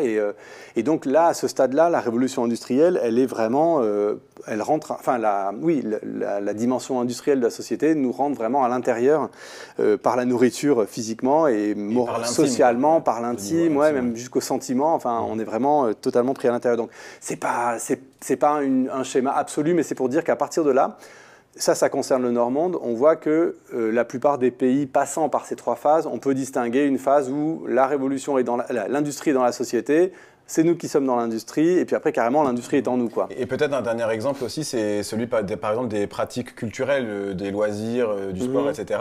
En fait, ça devient très rare d'avoir ces pratiques-là au quotidien dans nos vies, sans passer par aucun outil. Toujours, on s'inscrit à un événement pour aller y participer, on a vu l'information circuler sur des réseaux, mais le fait de juste aller se balader comme ça dans la nature, sans téléphone, sans plus rien, etc., devient de plus en plus rare. On peut continuer à le faire, mais... Sans parler du loisir dominant qui est Netflix, et qui est quasiment en intraveineuse. Moi aussi. Donc ça, c'est plutôt la perspective de l'industrie depuis le Nord, donc vraiment celle qui est promue par les sociétés anglaises, françaises, états-uniennes, comme on a vu avec Saint-Simon ou comme on avait pu voir avec Truman. Et pour autant, on a bien conscience aussi que tout ce qu'on raconte comme histoire là depuis tout à l'heure, c'est aussi une histoire depuis ce Nord, depuis cet empire qui veut tout industrialiser. Et donc on avait aussi envie de un peu renverser la focale, essayer de réfléchir à qu'est-ce que c'est du coup que cette société industrielle depuis les Suds. Et c'est là où ça devient important de mettre les Suds au pluriel, parce qu'en fait, si on prend le temps de réfléchir un peu à une forme de typologie, pareil, qui n'est pas du tout exhaustive et qui pourrait vraiment être améliorée, on pense, mais quand même comme une forme de boussole, on voit qu'en fait, il y a, par exemple, à l'intérieur des Suds, plein de typologies différentes de rapports à la société industrielle, même aujourd'hui encore. Par exemple, un premier niveau, c'est quand bien même on vit dans une société industrielle qu'on pourrait dire presque totale, comme on a dit, c'est la troisième révolution industrielle, elle est en nous, etc. Pour autant, il reste des vastes espaces sauvages immenses. L'Amazonie, le Sahara, l'Himalaya, tout ça c'est encore là et ça n'est pas encore complètement industrialisé. Ça c'est important de le dire parce que si on renverse la perspective, c'est quand même beaucoup plus grand que la France et les États-Unis et l'Angleterre réunis, quoi. Le deuxième niveau, c'est celui des pays qu'on pourrait dire peu ou pas industrialisés. Alors là aussi, on rentre sur des trucs complexes, on ne sait pas si on met forcément les bons pays dans cette case-là, mais on pensait par exemple, pour donner des exemples sur différents continents, je ne sais pas si on prend le Niger, si on prend le Yémen, si on prend Haïti, on voit que c'est des pays où, bien sûr, l'industrie, elle est déjà un petit peu là. Il y a quand même une petite partie de secteur secondaire qui peut être dans les plus grandes villes, mais on va dire ça prend globalement sur les corps de 5 ou 10% de la population. Donc ça reste on a encore moyen de pas mal y échapper. Et c'est probablement des pays où, certes, bien sûr, il y a des usines, des ouvriers, etc. Mais il y a encore une agriculture paysanne qui est là. Du coup, c'est des jeux qui sont des jeux compliqués parce qu'on ne peut pas comparer des pays d'aujourd'hui à des pays d'histoire d'hier, mais on parlait tout à l'heure de la première révolution industrielle. D'une certaine manière, on arrive encore à y échapper. Bien sûr, il y a des smartphones, des ordinateurs aussi, donc c'est plus la première révolution industrielle. Alors, mais juste sur ce niveau 2 des pays peu ou pas industrialisés, il y a des chocs qui sont hyper forts comme ça. Par exemple, quand vous allez au Yémen, autrefois avant la guerre, quand vous alliez au Yémen, vous alliez dans les montagnes du Yémen, dans un coin qui s'appelle Manaha, qui est très joli. Vous alliez dans des villages où il y avait 1000, 2000, 3000 habitants à 4000 mètres d'altitude, des gens qui vivent uniquement de subsistance. Alors évidemment, à l'épicerie des villages, il y a de la vache qui rit et du coca. Donc vous dites « Ah, la civilisation est là !» Mais en même temps, il y a 4000 personnes dans le village, en pleine montagne, avec des enfants en tongs qui courent dans les trucs. Donc là, c'est ça une société quand même, moi j'avais jamais vu ça en Europe, ça n'existe pas. C'est vraiment, dans les Pyrénées, il y avait des villages avec 4000 habitants il y a 200 ans, mais ça a disparu. Donc là, c'est quand même un signal d'une société quand même pas encore très industrialisée. Pardon, fin de la parenthèse. Un autre niveau sur lequel je pense on peut s'accorder, c'est celui des pays qu'on peut considérer comme étant industrialisés. Parce qu'il y a des très grandes villes, des métropoles, etc., mais dans lesquelles il reste quand même encore des campagnes paysannes pauvres et du coup des parts de la population encore paysanne qui sont très, très importantes. Pareil, je ne sais pas si on donne exactement les meilleurs exemples, mais les pays auxquels on pensait, c'était par exemple le Laos, l'Égypte, la Colombie. On pourrait en citer plein d'autres, mais pour se dire, voilà, sur chaque continent, il reste des pays comme ça où on voit qu'il y a des grandes villes dans lesquelles on pourrait, par certains aspects, se croire comme en Occident, avec des très grosses guillemets, mais où en même temps, si on fait 300 ou 400 km, on voit que, bon, c'est pas encore complètement comme ça peut l'être aux États-Unis ou en France, en Angleterre, par exemple. La société industrielle ne s'est pas encore répandue complètement partout, ne serait-ce que si on regarde par exemple le système routier ou le système de santé, c'est des moments où c'est des choses qui apparaissent clairement. Et puis après, quand même, il y a les pays industrialisés des Suds, ce qu'on a eu tendance à appeler les BRICS. Donc, je ne sais pas si vous connaissez cette dénomination, qui était en fait les initiales des pays, c'est-à-dire le Brésil, la Russie, l'Inde, la Chine et le S pour Afrique du Sud. et auquel on a rajouté depuis, parce que c'est une notion qui vient plutôt des années 80, on a rajouté l'Iran, l'Égypte, les Émirats arabes unis, l'Indonésie, l'Éthiopie. Donc ça fait un ensemble d'une dizaine de pays. Et en fait, aujourd'hui, ces 10 pays-là, ils représentent 35% du PIB mondial. Donc c'est énorme, c'est-à-dire qu'ils ont un poids qui est quasiment aussi puissant que celui du G7, les 7 plus grandes puissances mondiales. Et surtout, ils ont à l'intérieur de leurs États la moitié de la population mondiale. Donc pareil, si on regarde la société industrielle depuis les BRICS, depuis le Brésil, depuis la Chine, depuis la Russie, bah cette notion de société industrielle, on voit que bien sûr elle est là, tout ce qu'on se raconte depuis tout à l'heure, c'est toujours opérant, mais ça crée quand même des tas de petits décalages. Et que dans ces pays-là, à la fois les révolutions industrielles viennent jusqu'à l'intérieur des corps des gens, et en même temps, il y a des manières de faire société industrielle qui sont aussi très différentes. Si on prend l'exemple de la Chine, le jeu que joue la Chine à l'échelle mondiale, en termes d'industrialisation, notamment par exemple si on pense au rôle de la Chine en Afrique par exemple, bah, ça pose des tas de questions. Ils n'industrialisent pas de la même manière que peuvent industrialiser par exemple les États-Unis, et en même temps il y a des choses qui sont un peu communes, on voit qu'il y a des choses qui se rejouent. Et peut-être une dernière chose qu'on évoquait à l'intérieur de cette idée-là, et notamment des BRICS, c'est que en fait, d'une certaine manière, si maintenant on veut essayer de tirer des ponts entre les Sud et les Nord, on voit que probablement que la partie du corps social où la révolution industrielle est la plus opérante, et même où les personnes deviennent même des agentes et des agents de cette révolution industrielle, c'est ce qu'on a eu tendance à appeler les classes moyennes. Et en fait, ces classes moyennes, elles sont présentes dans les grandes villes des Sud, dans les grandes métropoles. Et c'est elles, en fait, qui sont les agentes et les agents de cette, entre guillemets, industrialisation du monde. Donc on pourrait dire, pour conclure un peu ça, continuer notre propos, que d'une certaine manière, ce qu'on a raconté depuis le début sur le Nord, c'est qu'en fait, ce Nord global, ce Nord-monde, c'est un peu la vitrine mondiale de la société industrielle. C'est un peu là que le mythe est né et qu'on a essayé de se dire « Ok, on va le faire, on va y arriver, envers et contre tout, il faudra détruire des écosystèmes, il faudra coloniser, mais on va aller au bout de ce projet-là. » Et depuis les Suds, on voit que, en fait, y a une partie des pays des Suds qui ont pu réussir à rentrer dans ce mythe, à du coup essayer de rentrer à l'intérieur de cette vitrine mondiale, mais qu'en fait, en dernier ressort, là aujourd'hui en 2025, à l'heure où on se parle, ben, le niveau de développement de cette vitrine mondiale des pays du Nord, elle est probablement impossible à atteindre pour le monde entier. D'un point de vue des ressources énergétiques, c'est tout ce qu'on avait vu pendant les premières séances. Et donc ça aussi, ça doit nous poser des véritables questions, c'est que plus on avance dans ce mythe de la société industrielle, plus on se rend compte qu'il est irréalisable, qu'on n'arrivera peut-être pas à aller au bout. Et donc ça nous pose des tas de questions d'un point de vue écologique, quoi, de la critique de la société industrielle. Alors juste avant que tu enchaînes sur Anatsing, je voulais juste rappeler que même si là on décrivait un processus historique qui semblait enchaîner des phases, où donc à l'extérieur de nous, enfin on est dedans puis elle est en nous, et qu'on pourrait retrouver dans sa description des Suds d'une certaine façon ces trois phases. Dickens a lieu aujourd'hui dans quelques pays, etc., etc. Notre propos n'est absolument pas celui de dire qu'il y a une espèce d'avancée inexorable de la société industrielle. Au contraire, ce qu'on veut dire, c'est que s'il y a ces trois phases, on peut revenir à la phase d'avant éventuellement, où, comme le dit Illich en permanence dans ses livres, il existe aujourd'hui des pays qui n'ont pas encore été entièrement industrialisés. C'est merveilleux, il est encore temps de faire machine arrière. Et donc là, ce qu'on veut montrer, c'est différentes, c'est 50 Shades of Industrial Society. Pas pour dire que c'est nécessaire de suivre un vecteur qui va de l'une à l'autre, mais pour dire juste qu'il y a des nuances et qu'il y a des espaces différents et qu'on peut aussi rétrograder, quoi. Ouais.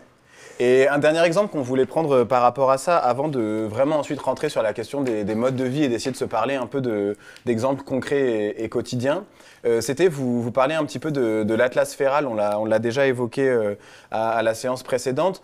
Donc je vais rapidement sur le sujet de l'Atlas Féral. Vous pouvez aller le voir en ligne. C'est un site internet qui documente des tas de proliférations qui se font à l'échelle mondiale, accolées aux infrastructures humaines.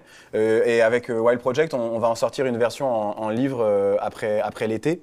Ce qui nous intéressait avec l'Atlas Féral, c'est que dans ce qu'on évoquait tout à l'heure, il y a quelques instants, sur l'impossibilité probable d'aller jusqu'au bout de ce mythe de l'industrialisme, c'est qu'en fait, on voit au fur et à mesure que la société industrielle s'étend, qu'elle crée de plus en plus d'effets délétères, donc ce que Illich appelait de la contre-productivité, mais qui en fait concrètement prend lieu dans des écosystèmes et dans des corps qui sont différents et qui sont gradués. En fait, c'est différent selon les endroits de la planète où on se trouve, mais ils sont palpables partout. Donc il y a cette citation: en se répandant de façon irrégulière à travers la planète, les infrastructures impériales et industrielles. Et ce que les auteurs et autrices de ce livre appellent infrastructure, c'est à la fois des pipelines, des autoroutes, le fret mondial, des barrages, les porte-conteneurs, des barrages. C'est toutes ces infrastructures qui conditionnent nos modes de vie. En fait, elles produisent, donc eux ils appellent ça un anthropocène disparate, mais juste elles produisent des proliférations. Elles produisent des grains de sable dans la machine. Et donc c'est pas l'effet globalement uniforme que les gens qui créent ces infrastructures veulent mettre en place. En fait, ça ne fonctionne jamais complètement. Et il y a une phrase qui fait une belle transition vers la partie d'après, qui est issue des suites de la citation que je donne là. Et je voulais vous la lire. Donc les auteurs et autrices de l'Atlas Féral écrivent « La combustion d'énergie fossile produisant du CO2 se concentre dans les centres urbains, tandis que les forêts et autres puits de carbone restent dans des périphéries rurales. Les déchets toxiques sont déversés de façon différenciée dans les communautés racisées.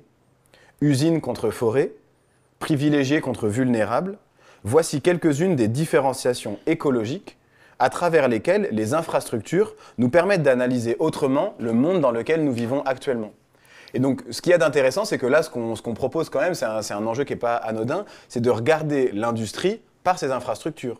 Concrètement, si on regarde comment se déploient les autoroutes, comment se déploient les barrages, comment se déploient les usines de charbon, comment se déploie le fret mondial, ça nous montre une société industrielle qui est beaucoup moins uniforme et qui est peut-être beaucoup moins enviable que le mythe qu'on veut nous en présenter. Alors, toujours dans cette tentative de description pour affiner notre regard et être capable de mieux voir le monde dans lequel on vit, souvent sans s'en rendre compte, on voulait essayer d'aller un petit peu vers des descriptions des modes de vie, parce que là aussi, il n'y a pas un seul mode de vie lié à la société industrielle.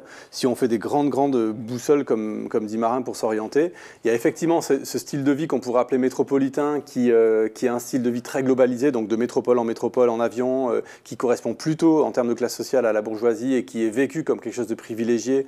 Voilà que, je sais pas, le cinéma hollywoodien aime bien nous montrer Julia Roberts, qui va en Italie parce qu'elle a une dépression, puis après elle repart, elle va de ville en ville, de métropole, en quête de soi-même avec des magazines féminins. On voit bien à quel style de vie ça correspond. À l'inverse exact, il y a des gens qui sont bien membres aussi de la société industrielle, c'est le prolétariat mondial qui fabrique nos iPhones par exemple, ou nos vêtements textiles.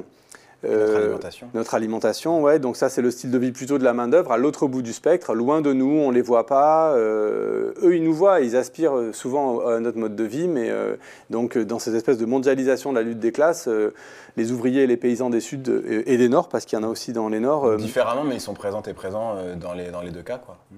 Sont plutôt, eux, en termes de classe sociale, relèvent plutôt d'une espèce de prolétariat mondial qui est absolument indispensable à la société industrielle mondiale. Sans eux, ça ne tient pas du tout. Ils sont des rouages fondamentaux. C'est même sur eux que tient le système et qui, eux, sont plutôt des victimes ou des sacrificiés des privilèges du style de vie métropolitain. Et ensuite, il y a une espèce de style de vie moyen qu'on appelle classe moyenne. Alors bon, ça c'est pas de l'analyse hyper fine, mais c'est pour essayer aussi de converser, de discuter. C'est toute cette masse de gens qui croient qu'elle a accédé à un confort suffisant pour ne pas vouloir renverser la table. L'espèce de grand ventre mou qui n'est pas contre la société industrielle à partir du moment où on a un véhicule automobile, où on a un grand écran, où on a un iPhone. C'est tous les gens qui considèrent qu'ils ne sont pas encore totalement dans le prolétariat. Et donc c'est important parce que finalement, en termes de nombre de gens, c'est ce qu'on voyait tout à l'heure avec la classe moyenne des BRICS plus la classe moyenne de l'Occident, ça fait quand même une masse assez importante et c'est elle qui gouverne d'une certaine façon, pour être un peu dans le politique. C'est avec l'assentiment de cette classe moyenne qu'on peut gouverner parce que sans eux, tout s'écroule un petit peu. Alors un point fondamental dans l'histoire des modes de vie, si on veut, là on les a caractérisés un petit peu de façon, on va dire, par groupes sociaux, mais si on veut caractériser le sentiment de vivre dans une société industrielle, la sensation même, la sensation plus que le sentiment, la sensation première, c'est vraiment qu'on est pris dedans, comme une mouche dans le miel, on n'a pas le choix d'en sortir. Il y a un élément fondamental, alors que la société industrielle nous vend sans cesse de la liberté, du désirable, des nouveaux produits qui vont nous libérer. En réalité, la société industrielle se caractérise par le fait qu'on n'a pas le choix d'y échapper et par une grande limitation de la liberté. Alors récemment, j'aurais pu faire une slide là-dessus, on a publié un livre de la philosophe Sarah Van Huxem qui s'appelle « Du droit de déambuler », qui montre comment au fur et à mesure que s'est mise en place la modernité et la société industrielle, la possibilité de marcher dans le territoire s'est petit à petit restreinte de plus en plus, notamment avec la création du délit de vagabondage et la création des infrastructures aussi qui empêchent la circulation des piétons.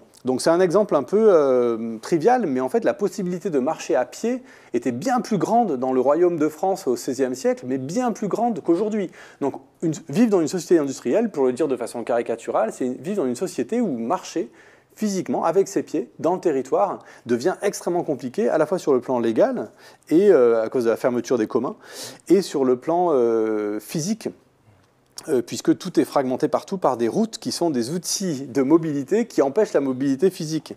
Et donc c'est cette expression société bancaire, société autoroutière, c'est une société où on n'a pas le choix que de prendre l'autoroute à un moment, on n'a pas le choix que d'avoir un compte en banque, on est obligé, on n'a pas le choix que d'avoir une adresse, un domicile. Sans domicile, en France, pendant des décennies, on était suspect du délit de vagabondage, où on devenait gens du voyage avec des contraintes policières assez importantes. Alors cette idée-là, qu'on n'a pas le choix, c'est une idée qui a été théorisée par Ivan Illich, qui est vraiment un peu partout dans ses analyses sur la société industrielle. Ivan Illich dit, dans les sociétés capitalistes, on s'intéresse beaucoup à lutter contre les monopoles. On veut avoir le choix entre Renault et Peugeot, entre Chrysler et Ford. On veut absolument avoir le choix. Mais on ne s'intéresse pas à ce qu'il appelle le monopole radical. C'est-à-dire qu'en fait, là où on n'a pas le choix, c'est qu'on est obligé d'avoir une voiture, que ce soit en location ou en achat, Peugeot ou Renault, on est obligé d'avoir une voiture. Et c'est cette absence de choix-là qui devient presque invisible, que Illich appelle le monopole radical. Vous irez chercher autour de ça, il y a plein de choses intéressantes de ce côté-là. Il y a aussi cet élément de dépendance que tu rappelles souvent, Marin, de notre dépendance globalement à l'égard des flux en tout genre, flux électriques, flux de marchandises, flux de nourriture. Et donc, cette dépendance est sans cesse augmentée. Aujourd'hui, Vandana Shiva le dénonce dans son livre 1%, il y a tout un programme de Bill Gates depuis 10 ans qui veut obliger les paysans indiens à avoir un iPhone et passer à la carte bleue pour favoriser, limiter la circulation d'argent liquide et favoriser les banques en Inde. Donc il y a des programmes hyper intenses pour favoriser cette baisse de l'autonomie et cette augmentation de notre dépendance. Et donc, tout cela étant dit, ce qu'on voulait faire aussi quand même à un moment dans cette séance, c'était prendre des exemples vraiment concrets. Des choses qu'on peut vivre tous et toutes dans notre quotidien.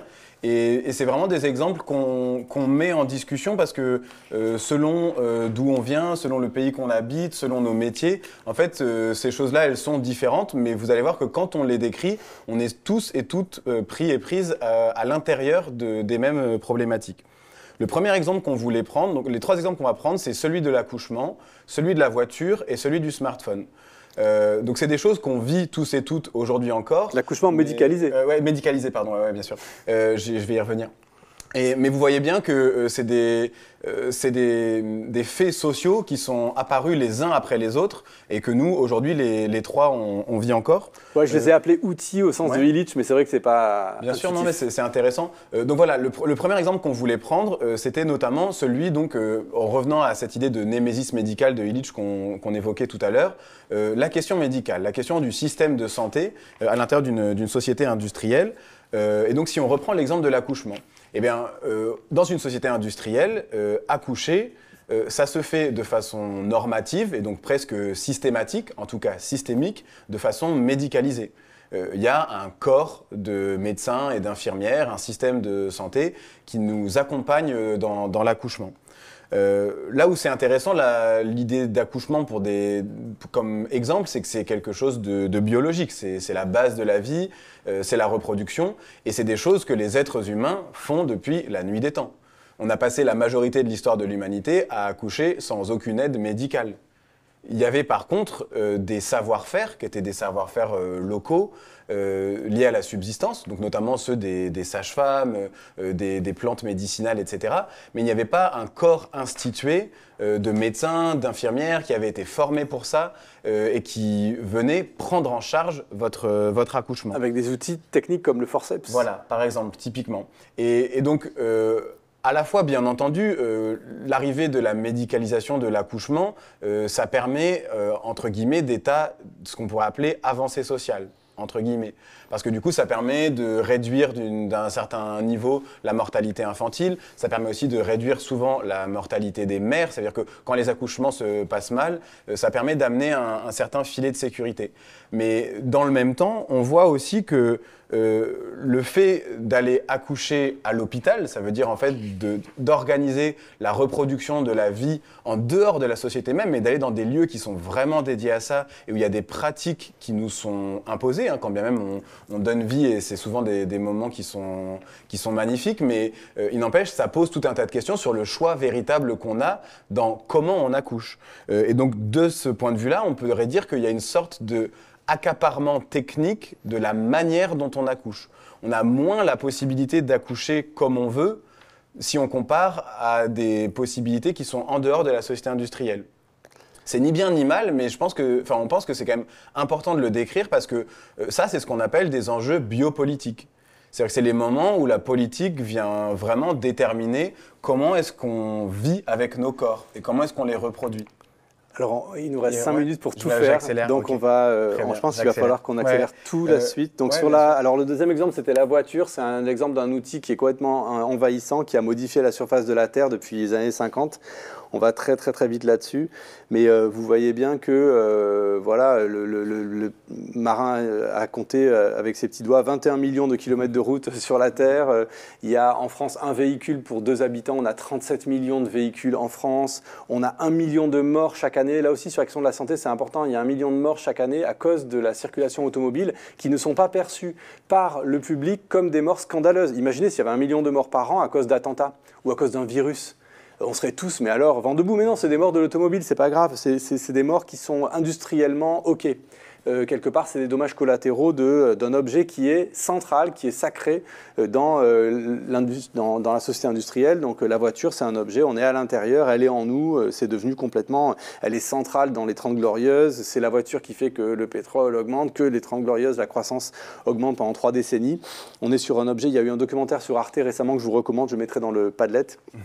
Qui est très bien sur la centralité de la voiture dans le XXe siècle, dans les consciences, dans la culture, dans l'économie, dans la croissance. C'est absolument immense. C'est bien plus qu'un objet technique, c'est un objet de modification de la société industrielle. La société industrielle avant et après la voiture n'est pas la même chose. C'est majeur. Et c'est pareil un peu pour le téléphone. C'est pareil pour le smartphone. Donc je vais très vite, mais on en a un petit peu parlé déjà. Mais en tout cas, on voulait aussi noter le fait que la numérisation de la société industrielle, ça entraîne... un approfondissement de notre rapport au marché et au monde, en fait, avec un smartphone. La société technologique industrielle, elle est en permanence avec nous. Et donc, j'accélère, hein, mais dans les 3 cas, on voit que sur des exemples très biopolitiques avec les corps, sur des exemples de déplacement avec la voiture, ou sur des exemples de communication et d'organisation de la vie quotidienne avec les smartphones, à chaque fois, il y a une polarisation qui est de plus en plus grande entre la possibilité d'être autonome et le fait d'être consommateur ou consommatrice. Et ça, c'est quand même un des vrais enjeux de la société industrielle. Et donc, pour finir, on voulait revenir à cette notion de contre-productivité. Alors en fait, ouais, là, en quelque part, on a un peu fini la dernière session de ce diagnostic et on va ouvrir un tout petit espace vers le prochain semestre pour vous donner envie et pour nous donner du courage aussi, parce qu'ils ne sont pas encore écrits, ces cours de l'automne, donc il faut qu'on les fasse. Et la critique est aisée, l'art l'est moins, donc on va voir si on va être aussi convaincant dans l'élaboration des mondes à venir plutôt que dans la critique des mondes existants.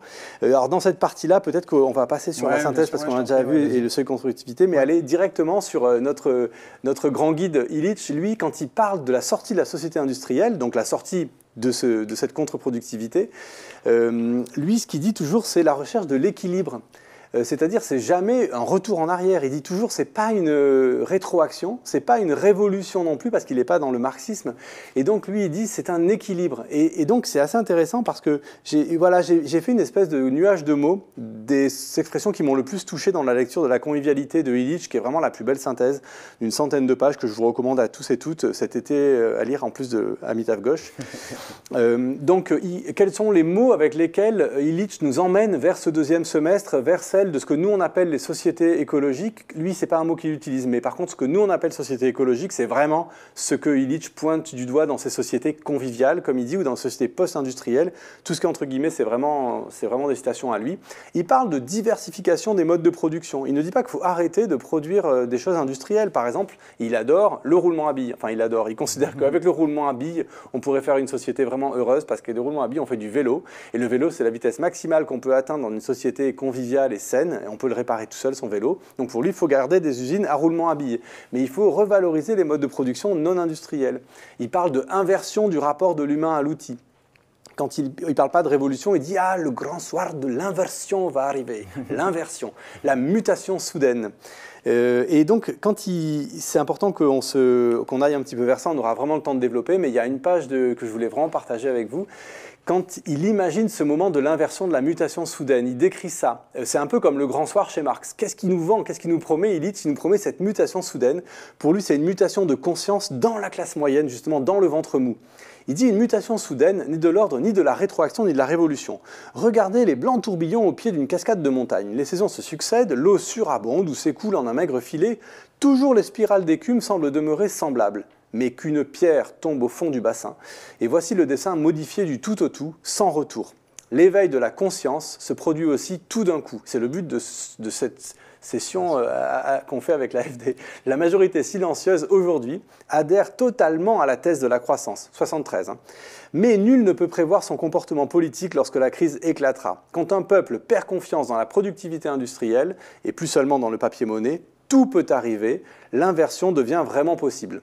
Donc c'est dans ces termes que Illich nous emmène vers ce moment de bascule. Ouais. Et peut-être par rapport à cette citation, et pour conclure, parce qu'il en est l'heure, ce qu'on voit avec Illich à cet endroit-là, c'est que la question de la société industrielle, en fait, elle se fait pas tant sur les objets en tant que tels, par exemple la voiture, la machine à laver ou le smartphone, mais elle se fait plutôt sur leur quantité, combien on en fait, sur les conditions dans lesquelles elles sont produites, comment est-ce qu'on les fait, et comment est-ce que ces objets ensuite circulent? Comment est-ce qu'on y a accès ou pas? Est-ce qu'on nous les impose ou non? Et donc, ce qu'il y a d'intéressant, c'est que, en fait, on pourrait se dire, par exemple, une société dans laquelle on continuerait à utiliser des machines à laver parce qu'en fait, on en a déjà largement suffisamment, on pourrait toutes les réparer, il n'y a aucun problème, en fait. Par contre, la société dans laquelle on continue à nous construire chaque année en permanence des tas de machines à laver alors qu'on en a déjà plein, pour que, soi-disant, elles vont faire des cycles plus rapides en consommant moins d'eau et moins d'électricité. Oui, mais en fait, on les a déjà, elles ont déjà été faites, il y a déjà le métal. Ou peut-être le sèche-linge n'est pas aussi vital que la machine à laver, par exemple. Voilà. En tout cas, ça pose tout un tas de questions qui sont hyper importantes. C'est que c'est pas tant les objets qu'on utilise que la manière dont ces objets sont produits et la manière dont, en retour, ils conditionnent nos modes de vie. Et donc, la dernière chose qu'on voulait dire et qui nous emmène vers cette question de la destination et du deuxième semestre, c'est que on y reviendra du coup dans le deuxième semestre. Au cœur de tout ça, une chose qui est vachement importante, c'est la notion de production. Qu'est-ce que c'est que produire, en fait ? On voit très bien ce que c'est que produire dans la société dans laquelle on vit, mais du coup, dans une société écologique, ce serait quoi produire? Parce qu'on sera bien obligé de quand même produire certaines choses, et puis il y a des choses qu'il faudra qu'on arrête de produire. Alors comment on fera? Comment on tranchera? Et puis en même temps, la notion de production elle-même, le verre est déjà un peu dans la pomme, parce que produire, il y a un truc de... on sort les choses de terre, le métal, etc., pour faire nos outils. Et est-ce que déjà, il y a quelque chose là qui nous pose problème? Et une notion qui est hyper intéressante, qu'on peut mettre en regard de celle de production, et ça fait l'ouverture vers le prochain cours, c'est la notion de génération. Il y a des choses qui se génèrent. D'elle-même, la nature, elle produit des choses, mais les choses qu'elle produit, en fait, elles sont génératives. Elles sont comme l'enfant dans un corps humain, il se génère et il se régénère. Et cette question de la génération et de la régénération, je pense qu'elle sera au cœur du deuxième semestre, parce qu'en fait, sur une terre qui est abîmée, où on voit que cette notion de production, elle vient nous poser des tas de problèmes, des tas de frictions, ça voudrait dire quoi, une société qui se met à régénérer la vie sur Terre? Qu'est-ce que ça nous ouvre comme nouveaux imaginaires qui impliquent pas de jeter le bébé avec l'eau du bain, de tout balayer et faire table rase, mais de se dire qu'est-ce qu'on pourrait garder qui n'est pas si destructeur que ça et qui nous permet en même temps de réouvrir la voie à la puissance de la vie sur Terre, plus qu'humaine, c'est nous les humains, mais ça va largement au-delà, qui nous permettent de régénérer des modes de vie qui soient véritablement écologiques, justes, équitables. Alors là-dessus, il faut vraiment citer en complément de ce que tu viens de dire, Marin, le fait que toute la tradition écoféministe est une critique féroce de la société industrielle. D'ailleurs, il y a une page très belle de Illich où il dit les femmes sont les premières alliées pour sortir de la société industrielle. Et notamment, récemment, tout ça a été un peu fait l'objet d'un livre dédié de Emily H, qui est très beau, que je vous conseille, qui s'appelle De la génération, dans lesquels, pour le dire très simplement, elle rappelle que ce n'est pas le chirurgien obstétricien qui produit l'enfant, c'est pas l'agriculteur avec son tracteur qui produit l'asperge. En fait, derrière la production, souvent, se cache une espèce de accaparement par la raison masculine savante de forces génératives qui sont extérieures. C'est vraiment ce que tu disais, mais c'était pour le remettre comme vraiment cette idée vient fortement d'Émilie. Cet accaparement de la génération par l'idéal productionniste et productiviste. Donc voilà, donc ça veut dire quoi? Ça veut dire que la sortie de la société industrielle est aussi un retour à une société de la génération, certainement dans une perspective écoféministe. On pose des jalons pour le prochain semestre. On s'arrête là, on a bien dépassé. Georgia, est-ce que tu as des questions à nous transférer? Alors oui, il y a quelques questions qu'on a eues dans le chat. J'en ai, je pense, 2 pour vous. Donc pour commencer, une question un peu difficile, mais qui nous mène un peu vers le second semestre aussi. Alors, une société développée est-elle toujours une société industrielle? Et est-ce qu'il y a des pays ou des régions qui se sont déjà mises à se désindustrialiser ou à présenter des modèles alternatifs ou des résistances à l'industrialisation? Peut-être qu'on peut dire, on l'a un petit peu déjà dit, c'est que comme il y a plein de niveaux d'industrialisation ou d'intégration de la société industrielle ou de développement, aucune société n'est entièrement développée. C'est peut-être ça la bonne nouvelle, c'est-à-dire que même la plus surdéveloppée des surdéveloppées comporte toujours des endroits où l'industrie n'a pas cours, n'a pas lieu. Il y a toujours des zones qui restent d'intimes ou des bouts de forêt ou des choses où il y a une résistance du monde. Donc l'idée d'une industrialisation totale du monde existe dans les romans de science-fiction, existe dans l'esprit d'Elon Musk, mais en fait elle n'existe pas en réalité. C'est ce qu'on voulait dire aussi avec l'Amazonie, voilà, il y a quand même donc toute société en développement est une société en industrialisation. Ça c'est un petit peu synonyme, ça va quand même ensemble. En revanche, heureusement. Et c'est un peu un des charmes d'habiter à Marseille, c'est que comme Marseille avait du retard dans le développement à certains égards, il y a encore un endroit où, comme dit Illich, il est encore temps de reculer. Évidemment, plus on est avancé dans le développement, plus c'est compliqué de reculer. Et est-ce qu'on pourrait parler de désindustrialisation involontaire, par exemple, suite à une crise économique? Détroit, c'est l'exemple que je voulais prendre aussi, parce que donc oui, bien sûr, il y a des phénomènes de désindustrialisation, et puis il reste en fait aussi des tas de... Mais on en parlera vraiment dans le deuxième semestre, donc je ne m'étends pas, des tas de communautés humaines qui s'efforcent de tenir des modèles alternatifs. Mais un exemple que je voulais prendre par rapport à ça, qui a été intéressant, qu'on a tous et toutes vécu, ça a été le Covid. Quand il y a eu le Covid, tout s'est soudainement arrêté. Et là, on a vu que les niveaux de pollution de l'air baissaient drastiquement, que, je sais pas, il y avait des baleines qui remontaient la Tamise, des rorquals à Marseille. Enfin, il y avait quelque chose qui très vite reprenait comme ça. Et même ça, c'est toujours assez fascinant parce que, par exemple, moi, je me suis pas mal intéressé à la question du démantèlement des grands barrages. Quand il y a un grand barrage sur un fleuve ou sur une rivière et qu'on l'enlève, ensuite, la vitesse avec laquelle, entre guillemets, la nature reprend ses droits, c'est toujours beaucoup plus rapide que ce qu'ont pensé les humains qui ont fait le démantèlement. Et donc, même ça, c'est des choses qui nous questionnent fort, quoi, comme un peu les plantes pionnières qui poussent toujours dans les interstices du trottoir.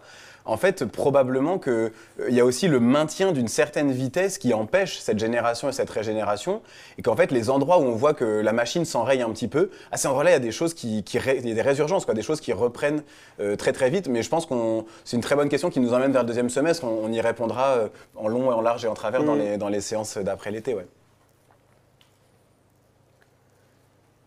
Alors, on a un commentaire de Naïg qui dit « Les projets politiques sont largement industriels, y compris dans les Suds.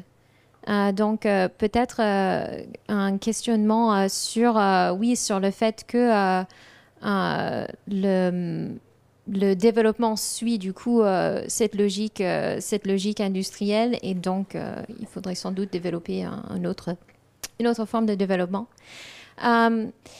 ok, une deuxième question. Alors donc... peut-être juste un petit mot sur cette réflexion-là qui est importante, des pistes de réflexion, je n'ai pas de réponse, mais sur le fait que si on nous demande quel est un projet politique, effectivement, qui ne soit pas un projet de développement, alors normalement les partis écologistes sont censés porter des projets plus ou moins comme ça, mais ils le font plus ou moins bien. Le livre de Illich, La convivialité, parle quand même énormément de ça. Il nous donne un peu à pressentir et à voir ce que pourrait être un projet dans lequel l'évidence du développement s'affaisse. Et puis il y a un autre élément aussi, pour parler de choses concrètes, c'est un exemple qu'on a déjà cité parce que je l'aime beaucoup, mais c'est un truc qui vient encore de Illich, c'est cette histoire de garder l'idée du développement comme un mieux-être d'une société. Donc c'est une modification complète de son sens. Et de se dire, voilà, si on a un budget de l'État à accorder à quelque chose, avec le même milliard, au lieu, pardon, je l'ai déjà sorti, mais cet exemple, c'est un truc à retenir, je trouve que c'est ça, au lieu de construire un centre anti-cancer hyper pointu pour la bourgeoisie du Kerala, si on est dans le Kerala par exemple, on peut avoir 100 000 médecins aux pieds nus. Et donc ces 100 000 médecins aux pieds nus, pour moi, c'est l'emblème qui vont pouvoir soigner toutes les couches sociales à un prix abordable et ça fait 100 000 emplois.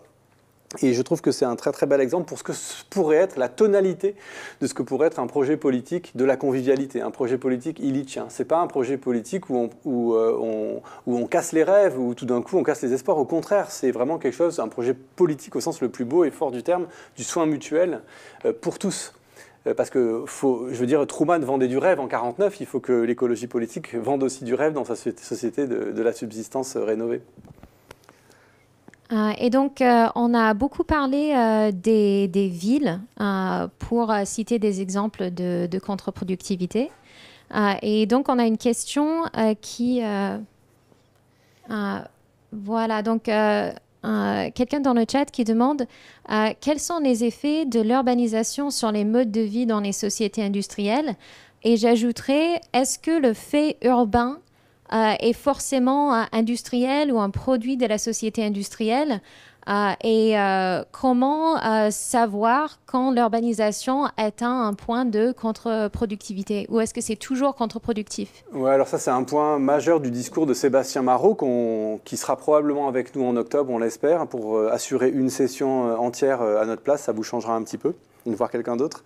Ce que dit Sébastien Marot et qui est très simple et fort et juste, c'est qu'en fait, la révolution industrielle a créé une congestion urbaine, d'une part parce qu'il y avait les usines dans les faubourgs qui venaient polluer l'air des centres-villes, d'autre part parce qu'il y avait toute une arrivée l'exode rural commençait, il y avait donc toute une arrivée de gens. Et donc les villes se sont mis complètement à se congestionner et c'est là qu'on est passé de ce qu'on appelait avant des cités ou des villes au fait urbain. Le mot urbain, le fait urbain, c'est vraiment lié à l'industrialisation de la ville, à l'industrialisation de la société. Et donc ce que raconte Marot, c'est que c'est à ce moment-là que l'urbanisme est né comme une discipline qui devait répondre à cette congestion, régler cette congestion. Et l'urbanisme existe encore aujourd'hui, un siècle et demi plus tard. Alors son bilan n'est pas entièrement négatif, il y a des choses dans le Paris de Haussmann qui sont très intéressantes techniquement, voire parfois socialement. Mais néanmoins, le bilan globalement de l'urbanisme au bout d'un siècle et demi est mauvais, est nul. On n'a pas décongestionné les villes. Au contraire, avec la voiture, les villes, la tâche urbaine s'est multipliée par 10. Et donc, ce à quoi invite le livre de Sébastien Marot, Prendre la clé des champs, d'une certaine façon, je vais le dire de façon beaucoup plus brutale, parce que lui, il est très fin et nuancé, mais il invite à mettre fin à l'urbanisme, c'est-à-dire à sortir de ce monde de l'urbain, en réalité. D'où le titre, Prendre la clé des champs, d'ailleurs, et à revenir à des villes. Par contre, la ville, la cité, elle est antérieure à la société industrielle. On peut imaginer des cités-États. L'Athènes de Socrate, le Marseille du XVIe siècle sont des cités qui sont extérieures à la société industrielle. Et c'est aussi ce qu'on peut qualifier de fait métropolitain, c'est-à-dire que, et qui vraiment en fait est aussi, souvent moi, c'est des choses sur lesquelles j'ai pu travailler aussi avec un autre architecte qui s'appelle Mathias Rollo, où il y a cette idée que si on prend vraiment une métropole, une ville de plus d'1 million d'habitants, il ne faut pas oublier que la première ville de plus d'1 million d'habitants de l'histoire, c'est Londres au 19e siècle. Il y a eu Rome à l'Antiquité. Oui, il y a eu Rome, je crois, une fois à l'Antiquité, mais voilà, en tout cas, et que depuis, ça n'a fait que exploser partout sur la planète. En fait, ce mode de vie-là, il n'est possible qu'avec des flux énormes de matière et d'énergie. Et en fait, c'est un peu comme si les métropoles sont des vampires pour les territoires. Et du coup, les dites campagnes, en fait, ne sont pas du tout indemnes du fait métropolitain non plus. En tout cas, les campagnes aujourd'hui, même si on voit encore des champs, elles sont urbanisées. parce qu'elles sont prises à l'intérieur du mode de vie urbain, de celui du déplacement des flux, du déplacement des populations, du déplacement des matières. Et il y a quelque chose dans ça, en tout cas, la ville est vraiment un peu comme un vampire, c'est-à-dire qu'elle étend sa préhension nettement plus loin que sa seule surface à elle.